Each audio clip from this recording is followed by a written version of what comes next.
Good morning बच्चों। मैं उम्मीद करता हूँ कि आप सब तक मेरी आवाज़ आ रही है, अच्छे से आप सुन पा रहे हैं, और साथ ही साथ जो वाइट बोर्ड की स्क्रीन मैंने शो करी है आप उसको भी देख पा रहे हैं। बहुत अच्छे। हम लोग चैप्टर नंबर 1 पढ़ रहे थे। लास्ट क्लास में हमने यूनियन एंड इंटरसेक्शन के बारे में थोड़ा बहुत पढ़ा था। मैं फिर से थोड़ी देर यानी कि 5 मिनट के अंदर फटाफट से सब रिवाइज कर लूँ।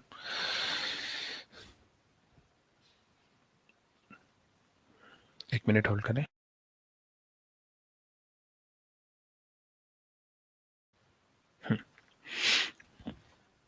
तो हम लोग फटाफट से रिवाइज कर लेते हैं कि हमने क्या पढ़ा था। हमने पढ़ा था कि एक हमारा यूनिवर्सल सेट होता है जिसको हम लोग, हालांकि ये हमारे सिलेबस में नहीं था वेन डायग्राम, पर हमें फिर भी थोड़ा बहुत पढ़ना रहेगा इसके बारे में।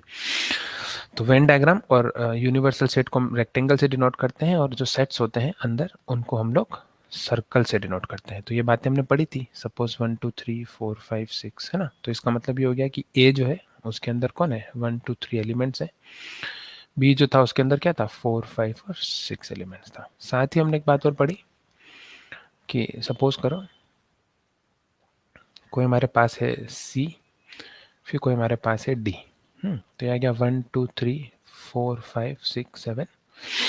चलो मैं तुमको इसको पूरा अच्छे से समझा देता हूँ कि एग्जाम्पल लेके सपोज करें कि हमारे पास, हालांकि मैं पढ़ा चुका हूँ लेकिन फिर भी मैं एक बार रिवाइज कर रहा हूँ, आप समझ लें इस बात को। सपोज करें हमारे पास सी और एक हमारे पास डी। ठीक है, दो हमारे पास क्या है, सेट्स हैं, है ना। एक सेट का नाम है सी और एक सेट का नाम है डी, है ना। ये सी सेट है, ये डी सेट है। ठीक है बच्चों, अब ये जो सी सेट और डी सेट है, इसमें जो खास बात है वो ये है कि अगर मैं इसमें इस तरीके से इसको बनाता हूँ, तो अगर मैं लिखता हूँ कि सी के अंदर है सपोज 1 2 3 4 5, ठीक है, यानी कि 1 2 3 4 एंड 5, ये किस में आ रहा है, सी के अंदर आ रहा है। ठीक है, और डी का जो सेट है उसमें अपन मान लेते हैं 4 5 6 7 8। तो क्या आप देख पा रहे हैं कि हमको इसको देख के पता चल जाता है कि सी के अंदर 1 2 3 4 5 जो है वो सी में भी है, और 4 5 जो है वो डी में भी है। देखो सी में भी 4 5 है और डी में भी 4 5 है ना। ये दोनों बातें हमने पढ़ी थी। फिर हमने जो दो खास बात पढ़ी बेटा, एक हमने पढ़ी थी यूनियन, वो भी मैं आपको वेन डायग्राम से समझाता हूँ, और एक हमने पढ़ा था बेटा इंटरसेक्शन। इंटरसेक्शन इंटरसेक्शन को भी हम लोग वेन डायग्राम से अंडरस्टैंड करते हैं। यूनियन में मैंने आपको बोला था कि ए से लेके बी, यानी कि अगर आप कोई आपसे पूछे कि ए यूनियन बी, अच्छा सॉरी यहाँ पर तो सी यूनियन डी है, तो अगर कोई आपसे पूछे कि सी यूनियन डी जो है वो क्या होगा, तो मैंने आपको बताया कि वो क्या होगा, पहले आप सी का पूरा लिख लेंगे और फिर आप जो बचा है वहां पर आप जो एलिमेंट्स बच गए हैं डी से वो सारे लिख लेंगे, यानी कि सारे एलिमेंट 1 2 3 4 5 6 7 8। अगर कोई आपसे बोले कि इसको आप वेन डायग्राम से शो करें, तो आप इसको कैसे शो करेंगे, क्योंकि आपको ये पता है कि ये आपके पास सी है जिसमें 1 2 फिर आपके पास एक डी है जिसमें 4 5 6 7 8 है ना। तो ये 4 5 6 7 8, तो अगर 1 2 3 4 5 6 7 8 इस तरीके से लिखा हुआ है 1 2 3 4 5 6 7 8 है ना, तो अब यहाँ पर क्या करेंगे, इसको जरा देखें 1 2 3 4 5 6 7 8 को। तो यूनियन अगर आपको बनाना है ना, यूनियन अगर आपको बनाना है यहाँ पे, तो 1 2 3 4 5 6 7 8 को आप किस तरीके से लिखेंगे, आप किस तरीके से लिखेंगे, ऑब्वियसली आप इसको शो करना है। अगर मैं आपसे बोलूँ ना क्या बेटा शो करो, तो आप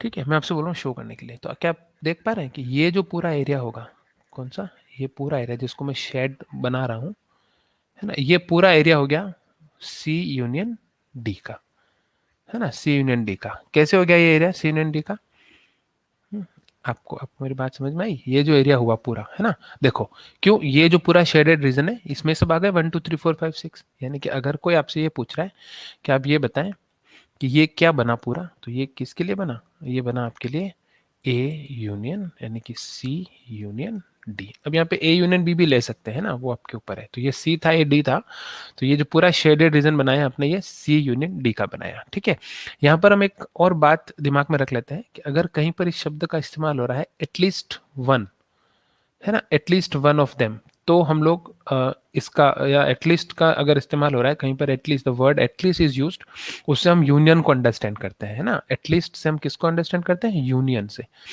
राइट। और एक और शब्द आता है और, है ना। ये दोनों ही का जब भी हम लोग यूज करेंगे, है ना, इसको अपन लिख देते हैं ईदर दिस, ईदर एंड और, है ना। इस शब्द का अगर इस्तेमाल कहीं हो रहा है, इस वर्ड का एटलीस्ट, ईदर और, हम जब वर्ड प्रॉब्लम्स करेंगे तब हमें बहुत काम की, तब हमें ये दिमाग में रखना है कि यहाँ पे किसका इस्तेमाल होगा? यूनियन का, है ना। और ये क्यों होगा वो भी मैं तुमको थोड़ी देर में आगे समझाऊंगा। फिलहाल हम ये बात समझेंगे कि ये हमारा वर्ड है, मतलब ये इन दोनों वर्ड्स को हमको यहाँ पे दिमाग में रखना है। आइए, इंटरसेक्शन अगर कोई आपसे बोले सी इंटरसेक्शन डी निकालें, तो आप क्या निकालोगे? जो इन दोनों में कॉमन है वो, यानी कि 4 and 5, है ना, कॉमन। और अगर कोई आपसे बोले कि इसको आप वेन डायग्राम पर शो करके बताएं, तो वेन डायग्राम पर शो करने के लिए क्या करेंगे? ये हमारे पास सी डी हो गया, ये हो गया सी, ये हो गया डी, ये 4 5, ये 1 2 3 4 5 6 7 8, है ना, कुछ ऐसा ही है। तो जो कॉमन है ना, कॉमन जो है वो क्या है हमारे पास? क्या आप देख पा रहे हैं कि ये जो एरिया है कौन सा? ये बीच बीच वाला पूरा एरिया, क्या ये कॉमन एरिया है? सी और डी का कॉमन एरिया है ना। ये कलर मैंने कोशिश करी, आपको हल्का सा दिख रहा होगा, हल्का हल्का येलो येलो आपको दिख रहा होगा, है ना, है ना। हाँ, तो ये हो गया हमारे पास, यानी कि ये जो एरिया आ रहा है, इसको, इस शेडेड रीजन को हम लोग बोलते हैं सी इंटरसेक्शन डी, यानी कि इन दोनों का कॉमन, है ना, समझ में आया? इन दोनों का कॉमन। और यहाँ पर जिन शब्दों का हमें याद रखना है बेटा, वो है बोथ, क्योंकि आप देख पा रहे हैं इसमें दोनों ही है, सी के लोग भी हैं और डी के लोग भी हैं। तो बोथ वर्ड का अगर हम कहीं यूज करेंगे तो हम लोग इसका यूज करेंगे, या फिर हम लोग यूज करेंगे एंड वर्ड का। एंड का मतलब सी एंड डी, यानी कि ऐसा एलिमेंट जो सी पर भी हो और डी पर भी हो, दोनों एक साथ सिचुएशन सेटिस्फाई करती हो। इसमें कैसा होना, और जैसे अगर आप इसमें से कोई भी एक वर्ड उठाएंगे तो वो एटलीस्ट दोनों में से किसी एक सेट से है ना। जैसे कि सपोज कि मैंने 4 उठाया, तो 4 जो है एटलीस्ट दोनों में से किसी एक, दोनों में भी हो सकता है पर एटलीस्ट दोनों में से किसी एक सेट में तो है ही है। जैसे 2 उठाया तो 2 एटलीस्ट सी के अंदर है, 8 उठाया तो एटलीस्ट डी की। तो एटलीस्ट का मतलब दोनों में से किसी एक सेट में तो होगा ही होगा, दो हो जाए वो बात अलग है। फिर आता है और का मतलब या तो सी या फिर डी, यानी हम किसी से कोई भी एलिमेंट उठाएंगे वो या तो सी से होगा या फिर वो डी से होगा। जरा सोच के देखिए, आपने 6 उठाया तो 6 जो है वो या तो सी से या तो डी से, दोनों में से एक सिचुएशन तो काम कर रही होगी, कर रही है, यानी कि ये डी से है। 4 उठाया तो वो दोनों में से है ना, तो इधर और बोथ, दोनों दोनों ले सकते हैं, इधर और बोथ, और बोथ, ये सब और जहां भी लगेगा तब हम लोग सी यूनियन डी का इस्तेमाल करेंगे। और इंटरसेक्शन के लिए मैंने आपको क्या बताया, बोथ। ये जो है बोथ, बोथ का मतलब जो दोनों में होना चाहिए, यानी कि 4 और 5 जो है दोनों के अंदर भी होना है, दोनों इसमें भी होना चाहिए, इसमें भी होना चाहिए। तो बोथ का मतलब आ गया ये बीच वाला, है ना, ए सी intersection D.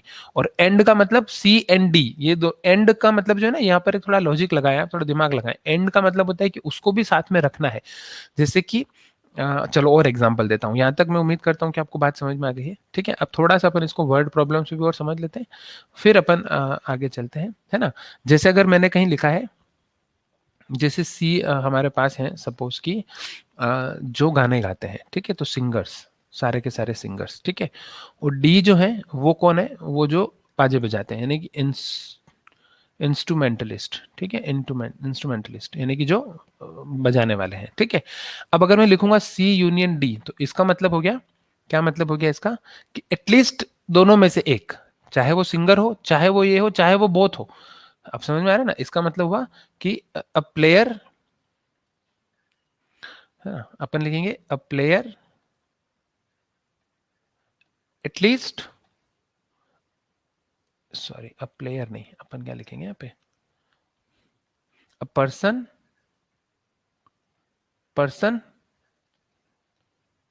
At least one of the category, at least one of the categories, है ना। समझ में आ रहा है आपको? भाई दोनों में से किसी एक कैटेगरी में हो चलेगा, यूनियन का मतलब। तो जब आप इसका सी यूनियन डी बनाएंगे तो उसके अंदर कौन आएगा? उसके अंदर सिंगर्स आ जाएंगे, और उसके अंदर इंस्ट्रूमेंटलिस्ट आ जाएंगे, और उसके अंदर दोनों आ जाएंगे, है ना, क्योंकि ये कैसे बनेगा, ये सिंगर का होगा, ये इंस्ट्रूमेंटलिस्ट का होगा, तो सारा का सारा आ जाएगा। तो ये वाले जो लोग होंगे वो सिर्फ सिंगर सिंगर होंगे, इधर इधर वाले लोग होंगे वो सिर्फ इंस्ट्रूमेंटलिस्ट होंगे, जो बीच वाले लोग हैं वो सिंगर भी होंगे और इंस्ट्रूमेंटलिस्ट भी होंगे। तो इसका मतलब ये होता है। और अगर मैं बोलूँ कि सी यूनियन डी, मतलब कि a person who can sing, a person who can sing and play.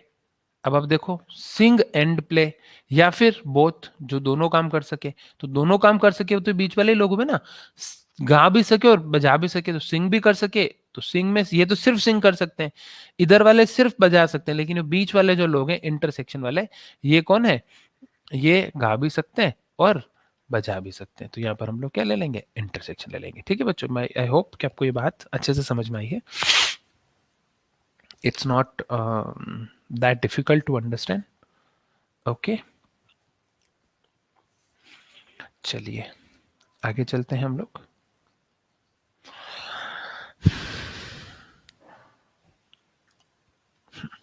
तो हमने ये जो बात पढ़ी है, ये मैं उम्मीद करता हूँ कि आपको समझ में आ गई होगी और आप इसको अपनी कॉपी में उतार लें, क्योंकि अपन इसे रिलेटेड क्वेश्चन अभी करने वाले हैं।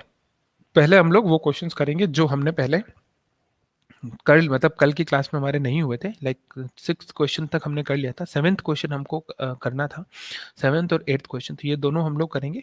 उसके बाद 12th क्वेश्चन हम लोग करेंगे और फिर हम आगे चलेंगे कॉम्प्लीमेंट ऑफ सेट। हालांकि हमारे सिलेबस में नहीं है, पर थोड़ा सा हम उसको पढ़ने की कोशिश करेंगे, टच करके जरूर जाएंगे। आइए क्वेश्चन नंबर 7 करा रहा हूँ बच्चों में, ये आ गया 1.4 मेरे ख्याल से जी, 1.4 क्वेश्चन नंबर 7 देखें आप लोग। ए क्या दे रखा है आपको, ए दे रखा है x is a natural number, so x is a natural number. Okay, b is given, b क्या दे रखा है आपको, x is N even natural number. Okay, ये दे रखा है हमको x is N even natural number, तो x is N even natural number. फिर हमारे पास आता है c, है ना, c हमको क्या दे रखा है, ये दे रखा है x is an odd natural number, तो x हमारे पास हो गया ओड नेचुरल नंबर। चलिए, फिर d जो है वो हमको क्या दे रखा है, x is a prime number, तो ये आ गया x is a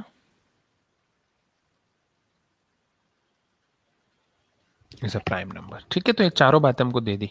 x is a natural number, अगर मैं आपसे बोलूं कि बेटा इसको बना दो आप, तो आप बना देंगे सर, 1 2 3 4 ऐसे, सो ऑन। अगर कोई आपसे बोले n natural number, an even natural number, तो 2 4 6 एंड सो ऑन, कोई प्रॉब्लम नहीं है। ओड नेचुरल नंबर तो 1 3 5 एंड सो ऑन। और प्राइम नंबर यानी कि 2 3 5 2 3 5 7 11 13 एंड सो ऑन, तो ये सारे प्राइम नंबर्स आ गए। ठीक है बेटा, अब पहला क्वेश्चन क्या है, वो बोल रहा है ए इंटरसेक्शन बी करो। देखो, ए में है सारे नेचुरल नंबर, बी में है सारे इवन नेचुरल नंबर, यानी कि ऑब्वियसली नेचुरल नंबर और ये बी जो है ये इसका सबसेट होगा, है ना, सारे नेचुरल नंबर दोनों में कॉमन क्या आ जाएंगे, बी, यानी कि आ जाएगा बी। क्या आपको समझ में आया, है ना। बी यानी कि देखो, ए क्या था, नेचुरल नंबर, तो इमेजिन करो सारे नेचुरल नंबर का सेट 1 2 लेके इन्फिनिटी तक। फिर उसके अंदर बी दे रखा है इवन नेचुरल नंबर, तो इवन नेचुरल नंबर को इमेजिन करो 2 4 6। अब उन दोनों को हमको कॉमन निकालना है, तो ऑब्वियसली ऊपर तो सारे नंबर्स हैं और नीचे 2 4 6 है, तो उन दोनों से कॉमन क्या निकलेगा, 2 4 6 8, ये सब कॉमन निकलेगा। यानी कि जो कॉमन बनेगा वो क्या बन जाएगा, हमारा सेट बी बन जाएगा। तो हमने लिख दिया A intersection B is set B. अब देखिए ए इंटरसेक्शन सी, यानी कि ए पे तो सारे नेचुरल नंबर और सी पे सारे ओड नेचुरल नंबर, यानी कि कौन बाहर आ जाएंगे, सारे के सारे ओड नेचुरल नंबर। ठीक है, इंटरसेक्शन कर रहे हैं अपन। फिर आ गया ए इंटरसेक्शन डी।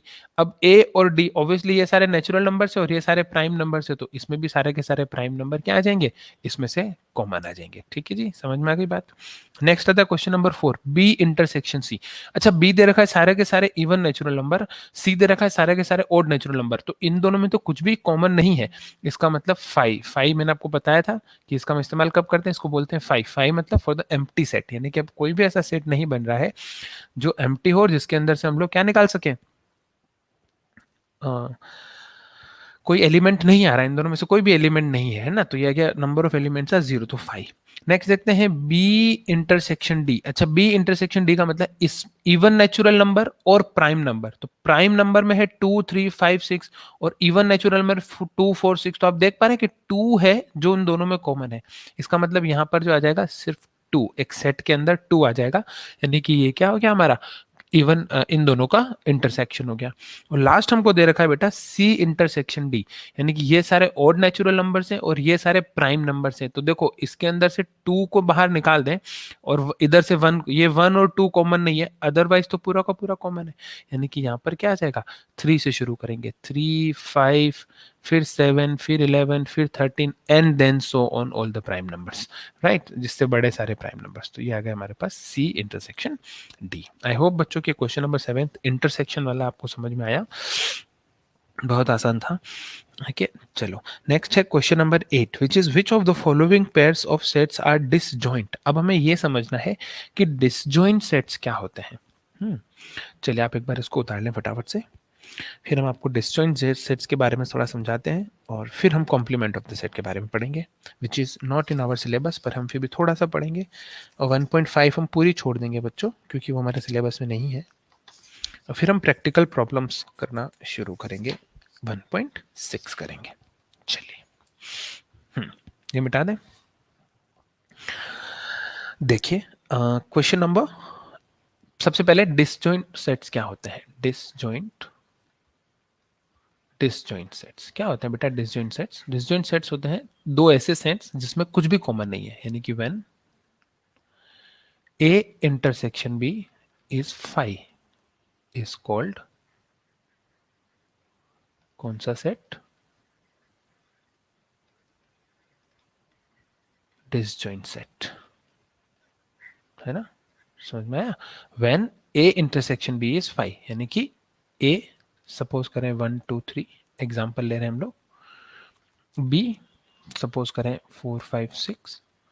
अगर अब आपसे कोई पूछे कि ए इंटरसेक्शन बी बताएं, तो आप बोलोगे सर कुछ कॉमन नहीं है, यानी कि दोनों सेट्स अलग अलग हो गए, डिसजॉइंट हो गए, है ना, ज्वाइन नहीं है। ये हमारे पास ए है, ये हमारे पास बी है। आप देख पा रहे हैं कि वेन डायग्राम में भी दोनों के दोनों सेट अलग हैं, है ना। वेन डायग्राम में भी दे शोज डिफरेंट, है ना, वो उस मिक्स नहीं होते। अगर मिक्स होते तो इनमें कुछ कॉमन होता और फिर ये इस तरीके से इसके ऊपर आ जाता, है ना, जो हमने पहले थोड़े एग्जांपल्स में देखा है ना। तो आई होप कि डिसजॉइंट सेट का मतलब वैसे दो सेट्स जो आपस में कॉमन कुछ भी नहीं है, उन्हें हम कौन सा सेट्स बोलते हैं, डिसजॉइंट सेट बोलते हैं। ठीक है, आइए अब क्वेश्चन नंबर 8 देखते हैं। Which of the following pair of sets are disjoint. अब वो पूछ रहा है कि कौन से पेयर जो है वो डिसजॉइंट है, हमको ऐसा बताना है। तो पहला क्वेश्चन में हमको दे रखा है सबसे पहले 1 2 3 4, ठीक है, एक सेट हमको ये दे रखा है। एंड दूसरा सेट हमको दे रखा है बेटा x is a natural number, x is a natural number, x is a natural number and x की वैल्यू जो है ना वो 4 से 6 के बीच में है, यानी कि अगर मैं इसको बनाने बैठूंगा तो ये आ जाएगा 4 5 एंड 6। तो अब देखो इन दोनों में तो कॉमन आ रहा है, इसका मतलब सॉल्यूशन में आंसर में क्या लिखेंगे, not disjoint. Why not disjoint? Because they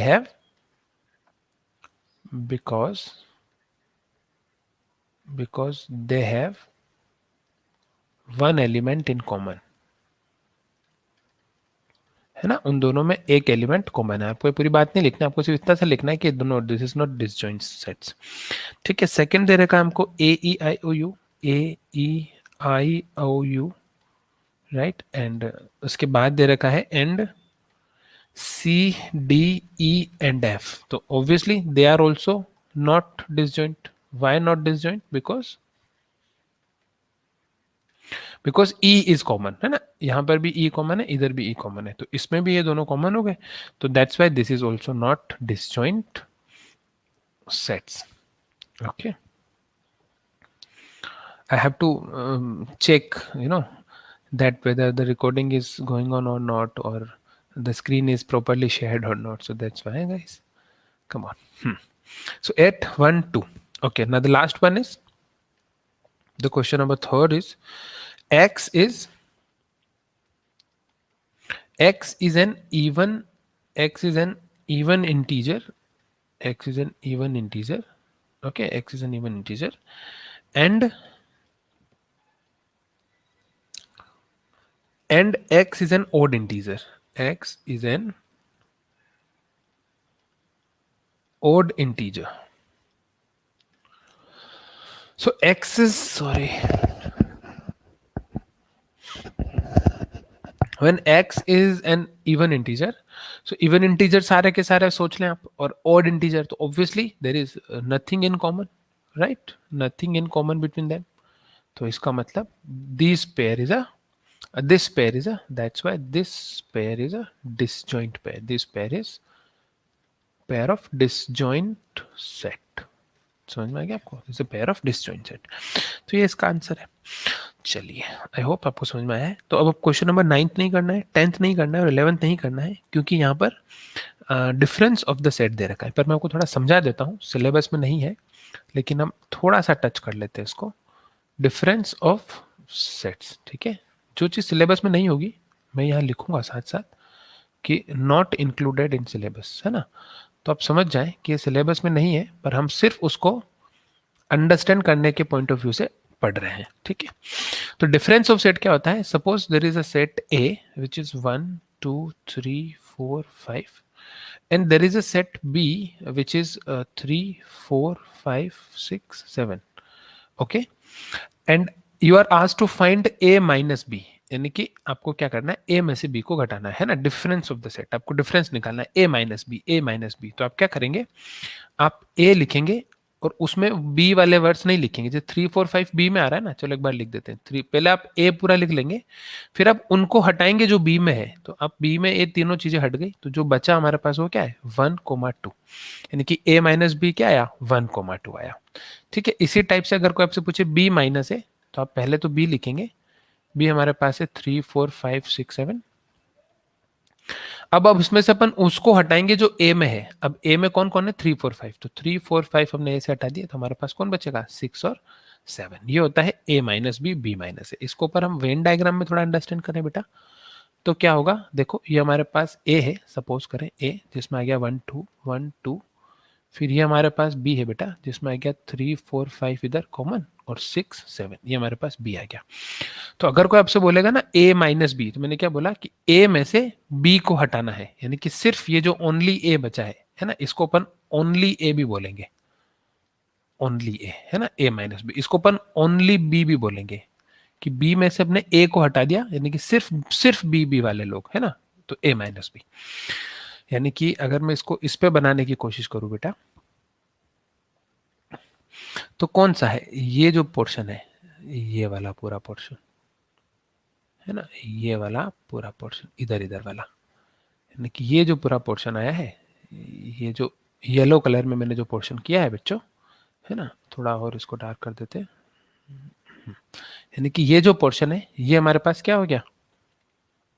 ये हमारे पास हो गया ए माइनस बी, है ना. ये हो गया ए माइनस बी, यानी कि और क्या बोल सकते हैं इसको? ओनली ए. समझ आ गई बात, है ना. और मैं दूसरा एक और ले लेता हूँ, एक और बता देता हूँ. बी जो है वो क्या है? वो ये होगा, है ना, ओनली बी. ये जो मैंने ब्लू कलर में किया है, ये जो मैंने शेड रीजन बनाया है, shaded region, this is called B. Okay.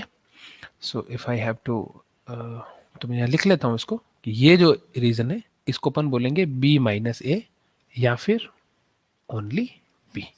तो आपको समझ में आ गया ना, ओनली बी में कौन से लोग आए? इस पूरे बी में से ये कॉमन निकाल दिया हमने, इसका कुछ काम नहीं. ये बीच के सारे कॉमन हो गए, ठीक है. तो ये 3 बातें हमने पढ़ ली. अब यहां से हम लोग एक और बात यहां समझ लेते, ये जो बीच वाला है ना, ये जो बीच में आ रहा है, इसको अपन क्या बोल सकते हैं? ये कॉमन है, ये दोनों का कॉमन है ना, बोथ, जिसको अपन ने बोला था. और अपन इसको ए इंटरसेक्शन बी भी बोलते हैं, है ना. इसको अपन ए इंटरसेक्शन बी भी बोलते हैं. तो ये तीनों चारों बातें हैं जो आप कर लो. ठीक है जी, उतार लो इसको अगर उतारना चाहे तो. सिलेबस में नहीं है, पर फिर मैं वो बोल रहा हूँ ना कि इसका अगला जो एक्सरसाइज है 1.6, उसके अंदर हमें इन सब चीज़ों का इस्तेमाल करना है, अंडरस्टैंड करना है. तो इसलिए हमने थोड़ा सा पढ़ लिया. हाँ, क्वेश्चन नहीं आएगा 9th 10th और 11th, ये तीनों क्वेश्चन काट दें आप. 1.4 के नहीं आएंगे आपके एग्जाम में. क्वेश्चन नंबर 12 हम लोग पहले करते हैं और फिर हम थोड़ा आगे चलते हैं. देखो दे रखा है, state whether each of the following statement is true and false, justify your answer. तो हमको दे रखा है क्वेश्चन नंबर 12 हम लोग कर रहे हैं फिलहाल 1.4 का, ठीक है। देखो दे रखा है कि हमें ये बताएं कि कौन सा स्टेटमेंट ट्रू है और कौन सा फॉल्स है, ठीक है। तो पहला स्टेटमेंट मैं लिख रहा हूँ, आप जरा सोचें, 2 3 4 5 यहाँ दे रखा है बच्चों, एंड 3 एंड 6, और ऐसे बोल रहे हैं कि ये जो सेट्स हैं they are disjoint, they are disjoint, है ना। आप सोचें कि ट्रू है या फॉल्स है। दूसरा हमको दे रखा है A E I O U, A E I O U, and ये हमको दे रखा है A B C and D, ठीक है।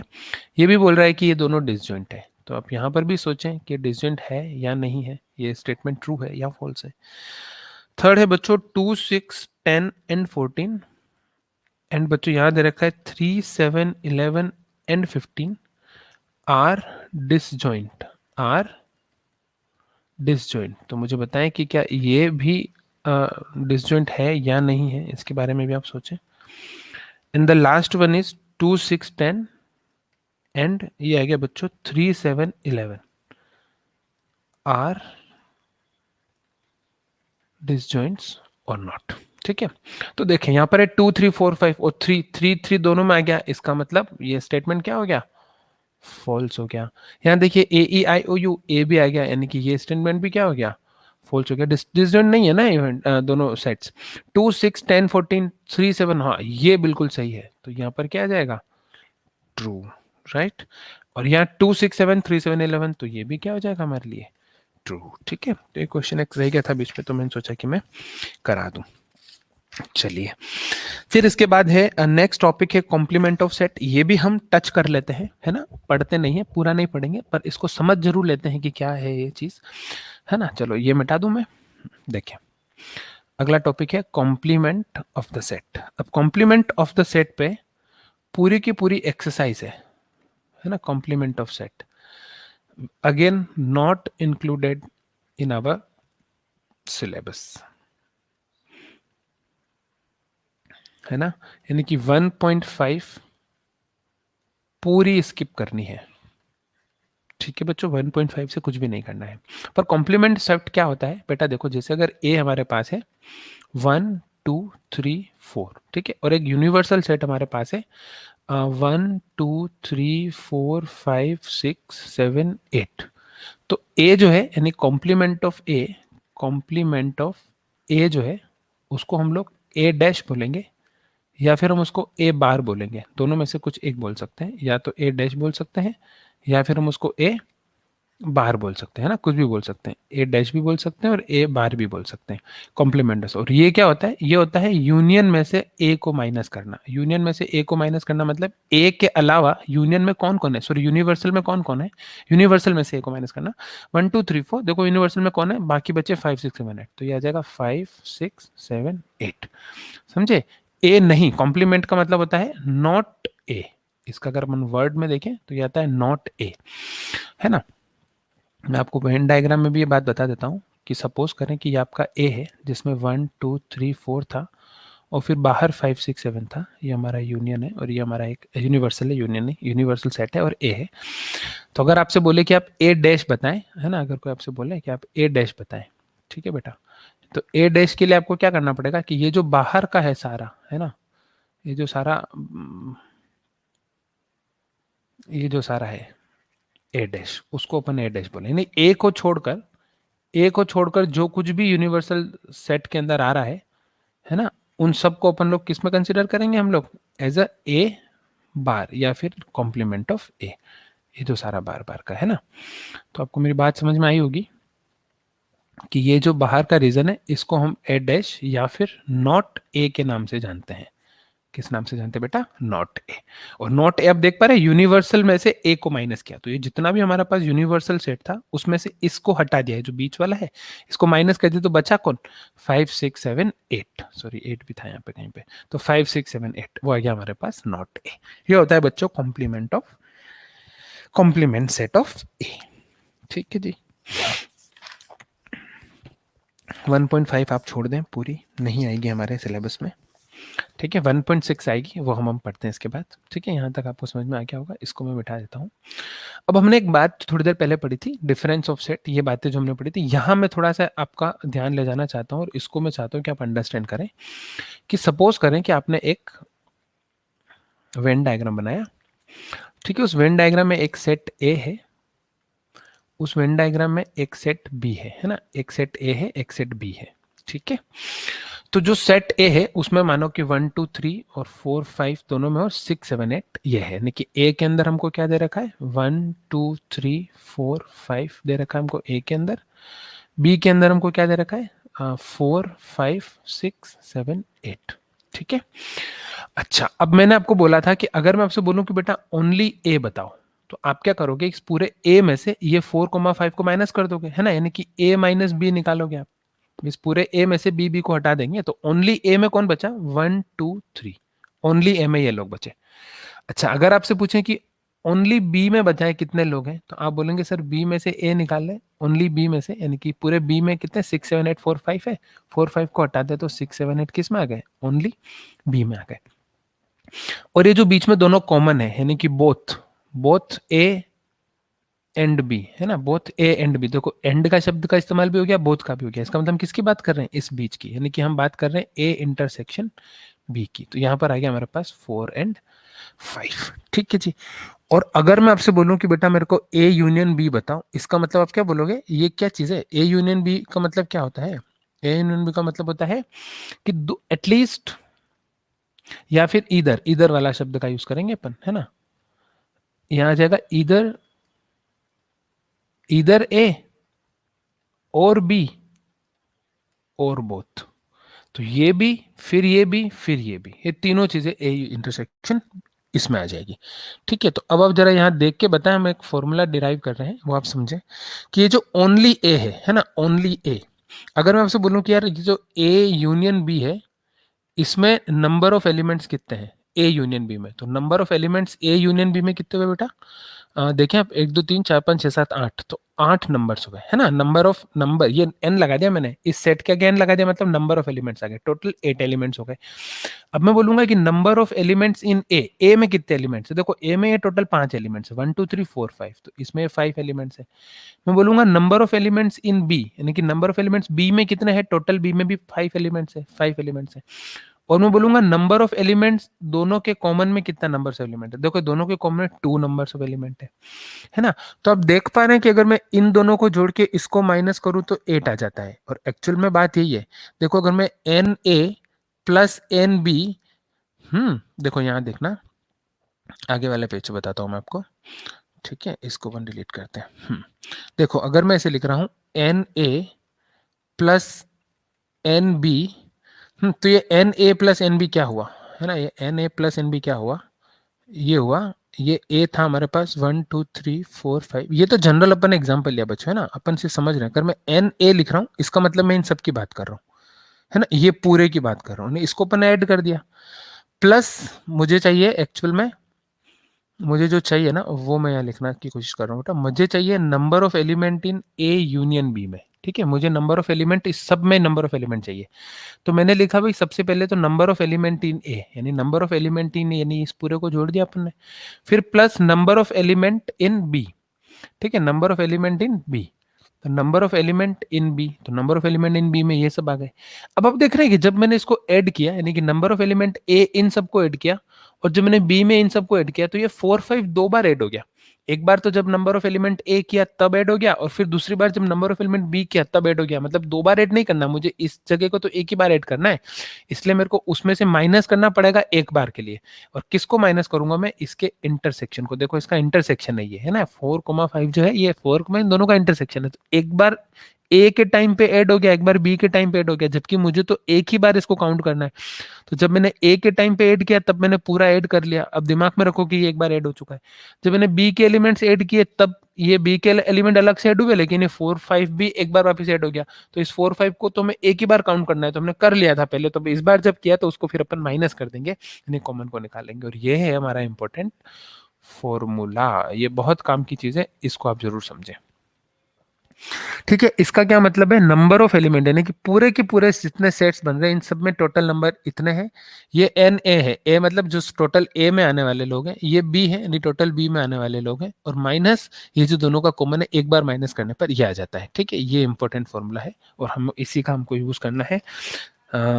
एक्सरसाइज 1.6 हम लोग करेंगे, ठीक है, 1.6 हम लोग करेंगे। देखो पहला दे रखा है if x and y are two set such that n x हमको दे रखा है 17, एन वाई हमको दे रखा है बेटा 23, and n x union y हमको दे रखा है कितना 38, 38, ठीक है। ये क्वेश्चन करा रहा हूं मैं अब, है ना, ये इसको हटा दे आप, इसका आप कुछ काम नहीं,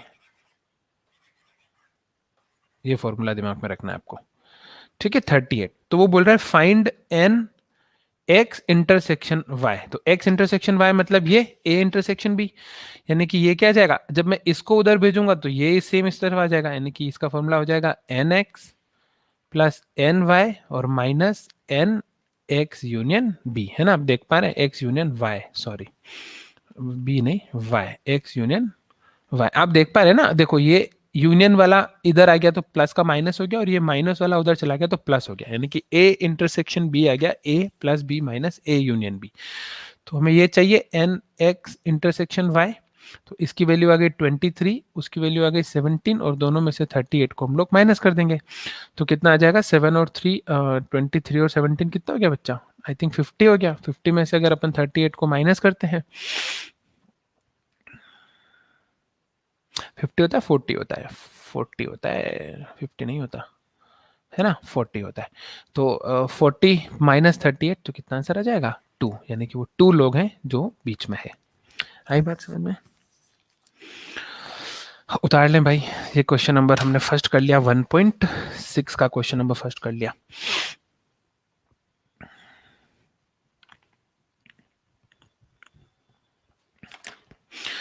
आज ये चैप्टर खत्म हो जाना चाहिए, क्योंकि अब इस चैप्टर में कुछ बचा नहीं है खास, मिसलेनियस बची है, तो वो मैं आपको करवाऊंगा बिल्कुल, जो छोड़ने हैं क्वेश्चंस वो हम उसमें छोड़ देंगे, वैसे तो सारे ही करेंगे, पहला करेंगे, दूसरा करेंगे, थर्ड छोड़ देंगे, फोर्थ छोड़ देंगे, फिर हम फिफ्थ भी छोड़ देंगे, फिर हम सिक्स्थ भी छोड़ देंगे, सेवन्थ भी छोड़ देंगे, एट्थ भी छोड़ देंगे, नाइन्थ भी प्रॉपर्टीज नहीं है हमारे सिलेबस में तो ये भी छोड़ देंगे, टेंथ भी छोड़ देंगे।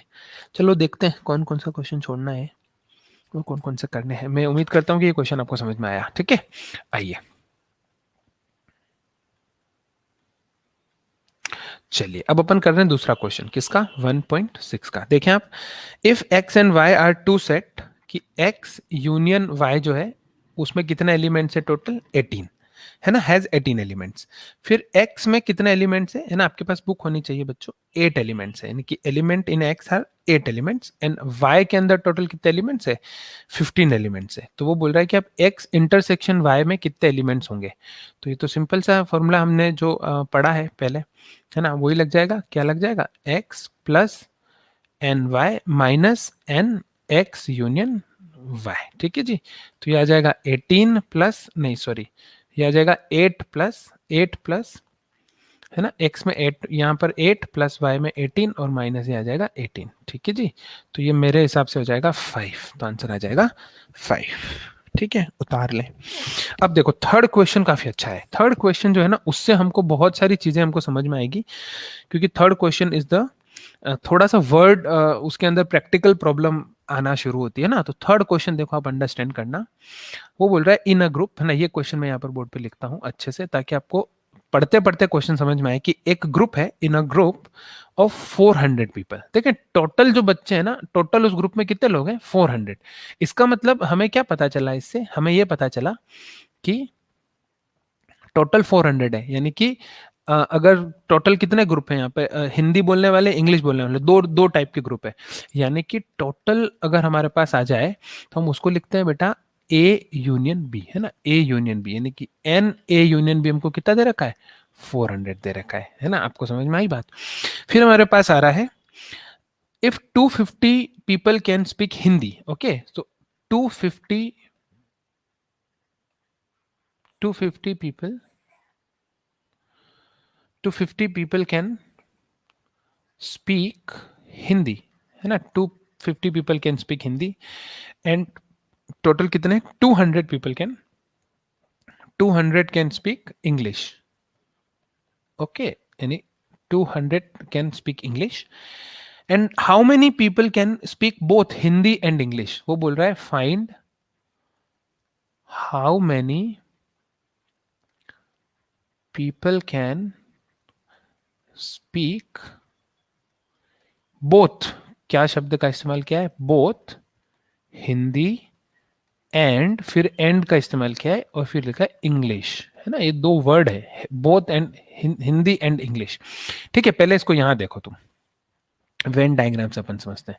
भाई टोटल 400 लोग हैं, अब उसमें से अगर मैं एक सेट बना देता हूँ हिंदी बोलने वाले, तो 250 लोग हिंदी बोलने वाले, है ना, और फिर 200 लोग इंग्लिश बोलने वाले, समझ रहे हो, 250 लोग हिंदी बोलने वाले, 200 लोग इंग्लिश बोलने वाले, और टोटल है ना, टोटल कितने हैं, टोटल सिर्फ 400 लोग हैं, टोटल 400 लोग हैं, यानी हमें पता, टोटल पता है, यानी कि मैं एन, एन हिंदी बोलने वाले यूनियन इंग्लिश बोलने वाले पता है, ये कितने हो गए, टोटल 400 लोग हो गए, आपको मेरी बात समझ ना, ये इंग्लिश बोलने वाले, ये हिंदी बोलने, सॉरी ये हिंदी बोलने वाले, ये इंग्लिश बोलने वाले, तो टोटल हो गए 400। अब उसमें से सिर्फ सॉरी उसमें से हिंदी बोलने वाले कितने लोग हैं, 250 लोग हैं, उसमें से इंग्लिश बोलने वाले कितने लोग हैं, 200 लोग हैं। तो अगर कोई आपसे पूछे कि यार उसमें से हिंदी एंड इंग्लिश यानी कि बोथ बोलने वाले लोग कितने हुए, तो आप सिंपल अपना फॉर्मूला लगा दें कि भाई सर पहले हिंदी को काउंट करो, फिर हम इंग्लिश को काउंट करो, फिर इसमें से दोनों के एन एच यूनियन, ये जो हमारा फॉर्मूला हमने पढ़ा है उसको माइनस कर देंगे, तो देखो ये जो आ रहा है ना, ये वही चीज आ रही है, बोथ हिंदी एंड इंग्लिश, आपको समझ में आ रहा है, बोथ हिंदी एंड इंग्लिश, जब भी बोथ हिंदी एंड इंग्लिश यानी अपने को बीच वाले लोग निकालने कि जो हिंदी भी बोल रहे हो इंग्लिश भी बोल रहे हैं। तो सबसे पहले हिंदी बोलने वाले कितने हो गए, 250, फिर हमारे पास इंग्लिश बोलने वाले कितने हो गए, 200, और इसमें से अगर हमने 400 माइनस कर दिया तो हमारे पास आगे 50 पीपल, है ना, 50 लोग ऐसे हैं जो क्या पढ़ रहे हैं, जो हिंदी भी बोल रहे हैं, हिंदी भी बोलेंगे और इंग्लिश भी बोलेंगे ना, दोनों में से 50 लोग ऐसे हैं जो हिंदी भी बोलेंगे और इंग्लिश भी बोलेंगे। ठीक है, तो अब ये जो 50 पीपल हैं, यानी कि यहाँ ऐसे समझो कि इसके बीच में ये आ गए 50 लोग जो इंग्लिश भी बोल रहे हैं हिंदी भी बोल रहे हैं। तो बस ये तो हमारा आंसर हो गया। पर अब आप थोड़ा सा यहाँ पर देखो, यहाँ ऊपर देखो और इसको अंडरस्टैंड करने की कोशिश करो, है ना, यहाँ ऊपर देखो इसको और अंडरस्टैंड करने की कोशिश करो कि ये 250 टोटल हिंदी बोलने वाले थे। ठीक है, यानी कि हिंदी बोलने वाले कितने लोग हैं, 250 हैं। और अगर मैं बोलूं कि ओनली हिंदी बोलने वाले कितने लोग हैं, मतलब क्यों, क्योंकि ये 50 लोग तो वो भी हैं जो हिंदी भी बोल रहे हैं और इंग्लिश भी बोल रहे हैं, तो टोटल अगर 250 और उसमें से 50 लोग दोनों बोलते हैं, तो क्या आप देख पा रहे हैं कि 200 लोग ऐसे होंगे जो सिर्फ हिंदी बोलेंगे, ओनली हिंदी बोलने वाले, समझ में आया। फिर इंग्लिश बोलने वाले कितने लोग हैं, 200 लोग हैं। तो ओनली इंग्लिश बोलने वाले कितने लोग हैं, सिर्फ इंग्लिश बोल रहे हैं, बट 200 सब है, उसमें हिंदी वाले 50 लोग भी आ गए, तो उन 50 को माइनस कर देंगे तो 150 पीपल कौन है, जो सिर्फ इंग्लिश बोल रहे हैं, समझ में आ रहा। और दोनों बोलने वाले कितने लोग हो गए, दोनों बोलने वाले 50 लोग गए, यानी कि यहाँ आ गए हमारे पास 200 only English, 150 200 only Hindi, 150 only English और 50 बोथ, तो तुम इन तीनों को जोड़ोगे, 150 प्लस 50 200 प्लस 200 400, टोटल कितने लोग हो जाएंगे, 400। तो मैं उम्मीद करता हूँ कि ये वेन डायग्राम से आपको ना चीजें जल्दी समझ में आती है ना। फॉर्मूला तो हमें याद रखना है, ये हमारा फॉर्मूला है ना, ये एच एच लिखा हुआ है बेटा, ठीक है, ये हमारा फॉर्मूला है।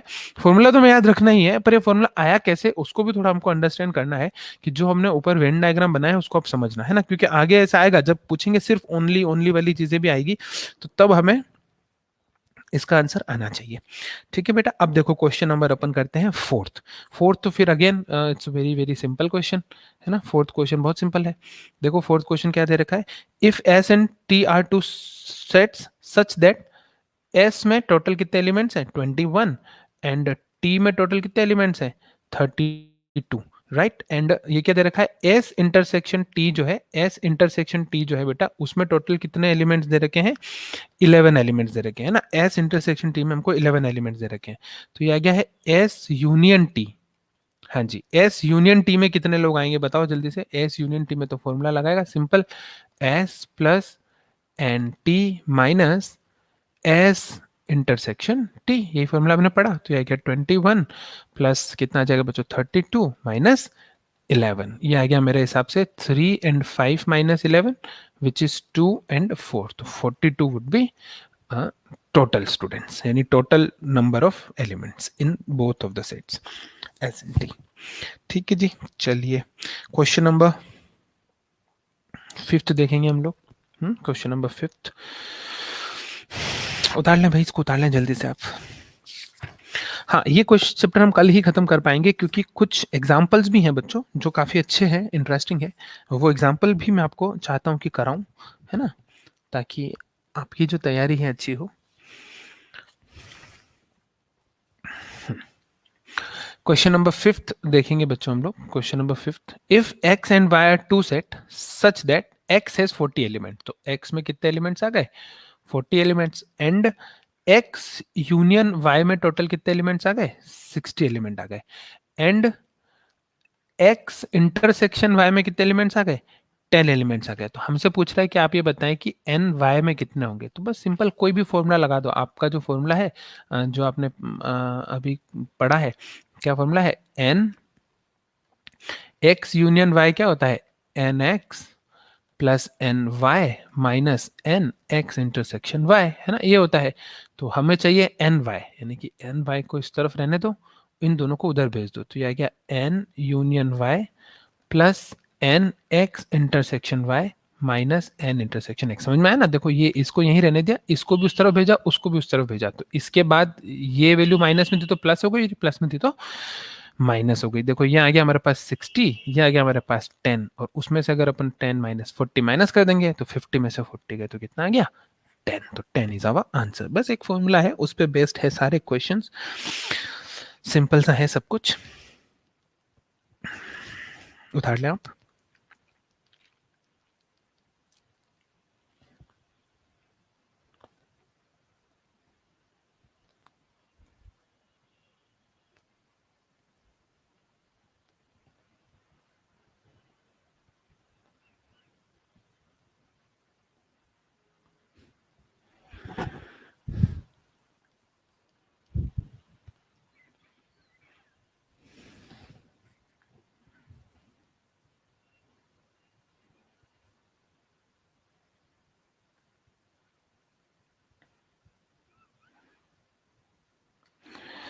नेक्स्ट क्वेश्चन देखें बच्चे आप।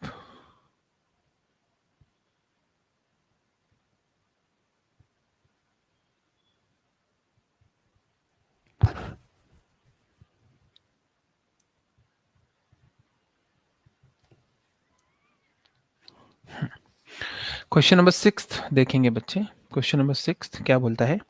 इन अ ग्रुप ऑफ 70 पीपल। अच्छा, ग्रुप 70 पीपल, इसका मतलब ऐसा करें कि ए यूनियन बी कितना दे रखा है हमको? 70 दे रखा है। 37 पीपल लाइक कॉफी। अच्छा, तो अपन ऐसा करते हैं कि इसको ऐसे बनाते हैं, कॉफी एंड टी इसको दे रखा है हमको, यानी कि कॉफी और टी पसंद करने वाले टोटल कितने लोग हुए? 70 लोग हुए। अब इसमें से 37 पीपल लाइक कॉफी, तो सी कितना आ गया? 37, सॉरी 37। ठीक है, सी हमारे पास आ गया 37 पीपल लाइक कॉफ़ी। और फिर कितने लोग टी पसंद करते हैं? ये आ रहा है 52 like, and each person like at least one of the T 2 drinks, है ना, यानी कि सब आ गए दोनों में से। तो वो बोल रहा है कि how many people like both, यानी कि how many people like both coffee and coffee and T. तो मैंने आपको बोला ना, जब भी कॉफ़ी एंड टी बोथ की बात हो जाए, यानी हमें क्या फाइंड करना है? हमें फाइंड करना है इंटरसेक्शन। तो इंटरसेक्शन इसका ये फाइंड करना है। तो सॉल्यूशन में क्या आ जाएगा हमारे पास? एन सी इंटरसेक्शन टी जो है वो आ जाएगा सी प्लस टी और फिर माइनस सी यूनियन टी। तो देखें, ये आ गया हमारे पास 70, फिर ये आ गया हमारे पास नहीं, ये 70 नहीं आया, सी कितना हमारे पास? 37। तो ये आ गया हमारे पास 37 प्लस ये आ गया हमारे पास 52, और उसमें से हम लोग 70 को माइनस कर देंगे। तो ये आ गया 9 और ये आ गया 8 माइनस 70। तो मेरे हिसाब से 19 जो है इसका आंसर आता है, यानी कि 19 लोग ऐसे होंगे जिनको कॉफ़ी और चाय दोनों ही पसंद है ना। चलिए, क्वेश्चन नंबर 7 हम लोग देखते हैं। क्वेश्चन नंबर 7 क्या बोलता है हमसे? In a group of 65 people, 40 like cricket, 10 like both cricket and tennis, and how many like tennis only and not cricket. देखो, अब यही क्वेश्चन थोड़ा सा स्पेशल आ गया, है ना। देखो, क्वेश्चन नंबर 7, टोटल 65 पीपल है, क्रिकेट और टेनिस। तो मुझे एक बात बताओ, ये क्रिकेट पसंद करने वाले लोग हैं यूनियन, ये टेनिस पसंद करने वाले लोग हैं। ये कितने लोग हो गए टोटल? 65 लोग हो गए। अब वो बोल रहा है सिर्फ क्रिकेट पसंद करने वाले लोग कितने हैं? 40, सिर्फ क्रिकेट पसंद करने वाले लोग। एंड दोनों पसंद करने वाले, यानी क्रिकेट एंड टेनिस पसंद, दोनों पसंद करने वाले 10 लोग हैं। How many like tennis only, देखो हमसे पूछ रहा है टेनिस ओनली, पर पहले हम ये तो निकालें कि टेनिस कितने, ये कुछ ऐसे बना हुआ है ना, ये हमारा बना हुआ है। तो अब वैसे अब यहाँ से करेंगे तो खुद ही देखो टोटल 65 लोग हैं। अब क्रिकेट यानी कि क्रिकेट पसंद करने वाले 40 लोग हैं और दोनों पसंद करने वाले 10 लोग हैं। तो सिर्फ क्रिकेट पसंद करने वाले कितने हैं, यानी ओनली क्रिकेट कितने आ जाएंगे, 40 माइनस 10 यानी कि 30 लोग ओनली क्रिकेट में आ जाएंगे। 30 यहाँ हो गए, 10 यहाँ हो गए, यानी कि अब हो गए टोटल 40। तो ओनली टेनिस पसंद करने वाले कितने लोग हुए, 25 लोग हुए। और टोटल टेनिस पसंद करने वाले कितने लोग हुए, 25 प्लस यानी कि 35 लोग हुए। समझ में आया ना भाई, ये टोटल 25 ने टोटल 65 थे, है ना, उसमें से ये ओनली क्रिकेट आ गया 30 पीपल, दोनों आ गए 10 पीपल। तो ओनली टेनिस कितने आ जाएगा, ओनली टेनिस में टोटल में से इन दोनों को माइनस कर देंगे, 65 माइनस 40 यानी कि 25 लोग ओनली टेनिस वाले आ जाएंगे। और टेनिस पसंद करने वाले कितने, 25 ओनली टेनिस, और ये जो कॉमन है इसमें भी टेनिस वाले लोग हैं, तो टोटल टेनिस पसंद करने वाले कितने हो जाएंगे, 35 हो जाएंगे, है ना। तो अब सबसे पहले निकालेंगे एन टी, ये कौन है, ये है टेनिस पसंद करने वाले पीपल, है ना। टेनिस क्या बोलेंगे अपन इसको, दोज हु लाइक टेनिस, है ना, दोज हु लाइक टेनिस। तो ये आ जाएगा हमारे पास, ये यहाँ से निकालेंगे हम लोग। तो चलो तो अच्छे से फॉर्मूला लगा के लिखते हैं ना। सॉल्यूशन हम लिख रहे हैं यहाँ पे, दोज हु लाइक टेनिस। तो यानी कि हमें चाहिए ये वैल्यू, इसकी वैल्यू चाहिए। पहले तो अपन टेनिस निकालने वाले निकाल रहे हैं ना, तो ये कैसे आ जाएगा, क्योंकि हमें पता है कि सी यूनियन टी क्या होता है, n c plus n t minus n c intersection t, सही बात है। तो हमें सिर्फ चाहिए टेनिस पसंद करने वाले लोग, यानी कि ये आ गया एन सी यूनियन टी, ये उधर जाएगा plus n c intersection t, और ये आ जाएगा माइनस एन सी। तो पहले ये रख देते हैं अपन जल्दी से, ये आ गया 65 प्लस ये कितना गया 10, और इसमें से अपन ने 40 को माइनस कर दिया, तो 75 में से 40 गया तो कितना बचा 35, राइट 35। ये आ गए कौन, जो क्या पसंद करते हैं, दोज हु लाइक टेनिस। लेकिन अब हमसे पूछ रहा है ओनली टेनिस, तो ओनली टेनिस के लिए हम क्या करेंगे, ओनली टेनिस के लिए क्या करेंगे, टोटल टेनिस में से बोथ यानी जो कॉमन है सी कॉमन टी उसको माइनस कर देंगे। क्या आपको समझ ना, ओनली टेनिस, ये तो सारे टेनिस के 35 लोग हैं, लेकिन इसमें से वो 10 लोग निकाल लेंगे जिनको क्रिकेट भी पसंद है, तो 35 में से वो बोथ वाली वैल्यू निकालेंगे, तो 25 इज आवर आंसर। पर आपने देखा कि ऐसे करने से बेटर है कि हम वेन डायग्राम से फट से करें और हमारा आंसर निकल जाए। तो वेन डायग्राम जो है ना वो इसलिए इंपॉर्टेंट है कि जब हम वेन डायग्राम बनाते हैं तो वेन डायग्राम से हमको चीज़ें जल्दी एकदम से समझ में आ जाती है और हमारे दिमाग में क्या हो जाती है, एकदम से इमेज बन जाती है ना। जब इमेज बनती है ना तो चीज़ें फटाफट से होती है। ठीक है, उतार लें आप लास्ट क्वेश्चन 1.6 का। In a committee, 50 people speak French, 20 people speak Spanish, and 10 people both. How many speak at least one of these two language? अब यहाँ पर किसका वर्ड का यूज हो रहा है, एटलीस्ट। इसका मतलब क्वेश्चन नंबर 8 में हमको दे रखा है 50 पीपल स्पीक फ्रेंच, तो फ्रेंच बोलने वाले 50 पीपल, फिर स्पेनिश बोलने वाले 20 पीपल, और दोनों यानी कि ये और स्पेनिश बोलने वाले कितने लोग हो गए, 10 लोग हो गए, है ना। आप समझे, तो ये हो गया हमारे पास फ्रेंच बोलने वाले, ये हो गए स्पेनिश बोलने वाले, और दोनों ही बोलने वाले कितने लोग हो गए हमारे पास, 10 लोग हो गए। ठीक है, how many speak at least one of this two language, यानी कि दोनों में से कोई एक बोलने वाला, यानी कि एटलीस्ट, देखो ये बोल रहा है at least one of two language. तो मैंने आपको बोला ना, जब भी हम इस वर्ड का यूज करेंगे एटलीस्ट का, यानी कि अब हमें क्या निकालना है, हमें निकालना है एफ यूनियन एस, ये हमको चाहिए। तो बस इसका फॉर्मूला लगा देंगे हम एफ यूनियन एस का। क्या फॉर्मूला होगा, एन एफ प्लस एन, यानी एफ मतलब फ्रेंच बोलने वाले, स्पेनिश बोलने वाले और दोनों ही बोलने वाले। अच्छा, मैं अभी एस इंटरसेक्शन एफ लिखूं या एफ इंटरसेक्शन एस लिखूं, एक ही बात है ना, कम्यूटेटिव प्रॉपर्टी। तो आएगा 50 प्लस 20 माइनस 10, तो ये आ गया 60, है ना। तो 60 जो है हमारे पास दोनों बोलने वाले हैं। तो इस तरीके से बच्चों 1.6 भी खत्म हो जाती है ना। अब हम मिसलेनियस करेंगे कल, और मैंने शायद 1 और सेकंड क्वेश्चन तो आपको होमवर्क में दिया था करने के लिए, तब इसको करें। फिर जो जो भी क्वेश्चन हमारे सिलेबस में नहीं है उसको हम छोड़ते जाएंगे, और अब हम एक 3 वाला जो है फॉर्मूला वो भी ज़रूर पढ़ेंगे, है ना, जो भी वो भी आपके सिलेबस में है और आ सकता है उससे रिलेटेड क्वेश्चंस भी। तो ये दोनों तीनों चीज़ें हम बची हुई चीज़ें पढ़ के मुझे लगता है कि अगली क्लास में ये चैप्टर खत्म हो जाएगा। ठीक है, नेक्स्ट क्लास में this chapter would be finished. ठीक है, टॉपिक सारे खत्म हो गए, अब सिर्फ मिसलेनियस बची है, जो हमने पढ़ा है उसका ही रिवीजन है, सिर्फ मिसलेनियस के क्वेश्चंस करने। टॉपिक जो इस चैप्टर में थे सारे के सारे मैंने हटा दिए है ना। कौन कौन से क्वेश्चन आपको नहीं करने हैं आप एक बार फिर से अपनी कॉपी में नोट कर ले। 1.4 तक तो आपको सभी करना है ना।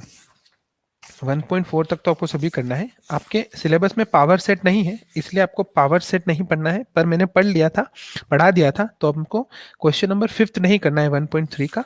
वेन डायग्राम भी आपके सिलेबस में नहीं है इसलिए अपन ने सब छोड़ा, और डिफरेंस ऑफ सेट भी नहीं है इसलिए 1.4 से अपन 9, 10 और 11 ये 3 क्वेश्चन नहीं करेंगे। कॉम्प्लीमेंट ऑफ सेट नहीं है इसलिए अपन 1.5 पूरी की पूरी एक्सरसाइज नहीं करेंगे, और 1.6 हमने पूरी कर ली है। और अब बस मिसलिनियस में बचे हैं, जो क्वेश्चन नहीं आएंगे वो मैं आपसे कल बताऊंगा कि कौन से क्वेश्चन नहीं आएंगे और कौन से क्वेश्चन आएंगे, वो सारे के सारे हम लोग इसके अंदर पढ़ेंगे। ठीक है बच्चों, चलिए मिलते हैं अगली क्लास में। तब तक के लिए मैं उम्मीद करता हूँ कि आप सभी बहुत खुश हैं। ख्याल रखें अपना, स्वस्थ रहें, अपने हेल्थ का ज़रूर ध्यान रखें, है ना। इस समय में इम्यूनिटी को बढ़ाए रखें, अच्छा खाना खाएं, एक्सरसाइज करें, ताकि आप स्वस्थ रहें। मैं उम्मीद करता हूँ कि जो मैं आपको पढ़ा रहा हूँ आप लोगों को अच्छे से समझ में आ रहा है। अगर आपका कभी कोई डाउट आता है तो जब भी हम डाउट सेशन रखेंगे तब उस डाउट को हम लोग क्लियर कर सकते हैं। तो तब तक के लिए थैंक यू मेरी क्लास अटेंड करने के लिए। धन्यवाद।